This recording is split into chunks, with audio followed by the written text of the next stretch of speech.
Le délégué de classe, un rôle dont tout le monde a entendu parler, mais que sait-on vraiment de ses missions, de son importance? C'est justement ce qu'on va décortiquer ensemble. Imaginez, on est au collège, au lycée, face aux profs, à l'administration. Comment un élève, seul, peut vraiment faire entendre sa voix? Et surtout, comment être sûr qu'elle soit prise en compte? Eh bien, l'une des réponses officielles du système scolaire, c'est lui, le délégué de classe. C'est le porte-parole désigné, le lien direct, le pont entre les élèves et le reste de l'établissement.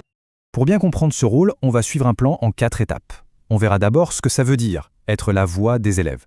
Ensuite, on plongera dans les coulisses de l'élection. Puis, on détaillera les missions concrètes. Et enfin, on regardera comment tout ça s'organise sur une année. Allez, on commence tout de suite avec le cœur du sujet, la voix des élèves. Parce que oui, c'est bien plus qu'un titre honorifique, c'est un lien absolument essentiel. Et ce n'est pas une interprétation, hein. Le site servicepublic.fr est très clair là-dessus. Les mots-clés sont importants, représenter et être des porte-paroles. L'idée, ce n'est donc pas de donner son opinion personnelle, mais bien de savoir synthétiser et relayer celle de tout un groupe. C'est une sacrée nuance. D'accord. Mais alors, comment devient-on ce fameux représentant? Voyons un peu le guide pratique de l'élection. Et là, ce qui est fondamental, c'est le principe de démocratie totale. Chaque élève, sans aucune exception, sans condition, peut non seulement voter, mais aussi se porter candidat. C'est vraiment un exercice d'égalité parfaite. 4. Voilà le chiffre à retenir. Chaque classe élit 4 représentants. Pourquoi autant? Parce qu'il y a une équipe, 2 délégués qu'on appelle titulaires et 2 suppléants pour prendre le relais au cas où. Ça assure une continuité et un soutien mutuel.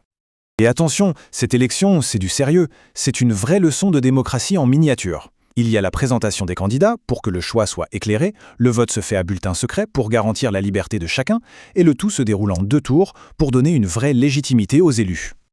Alors comment ça fonctionne ces 2 tours? En fait, c'est assez logique. Au premier tour, il faut un soutien vraiment fort, la majorité absolue, c'est-à-dire plus de la moitié des voix. Si personne n'atteint ce score, pas de problème, on passe au second tour. Et là, la règle est plus simple. Les 2 candidats qui ont le plus de voix sont élus. C'est ce qu'on appelle la majorité relative. Et la petite règle qui montre à quel point tout est prévu, que se passe-t-il en cas d'égalité parfaite? Eh bien, c'est le candidat le plus jeune qui est élu. C'est un détail, mais ça prouve que le processus est vraiment formalisé. Bon, l'élection est terminée, les délégués sont en place, maintenant, le vrai travail commence. Quelles sont leurs missions au quotidien? On le voit très bien ici, le délégué est une sorte de pivot, une courroie de transmission. Tout commence par l'écoute. Il doit recueillir les avis. Ensuite, il doit les transmettre, notamment pendant le fameux conseil de classe. Et après, il doit partager ce qui s'est dit avec le reste des élèves. C'est un cycle de communication permanent. Et attention, ce n'est pas un job ponctuel, juste pour 1 ou 2 réunions. Le mandat de délégué s'inscrit dans un calendrier bien précis qui rythme toute l'année scolaire.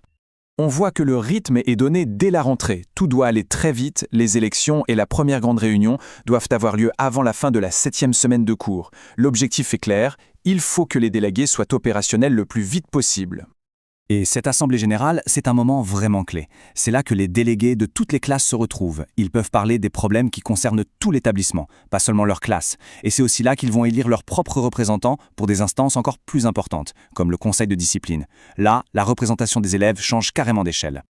Au final, on se rend compte qu'être délégué, c'est bien plus qu'une simple fonction. C'est une première et une vraie expérience de la citoyenneté.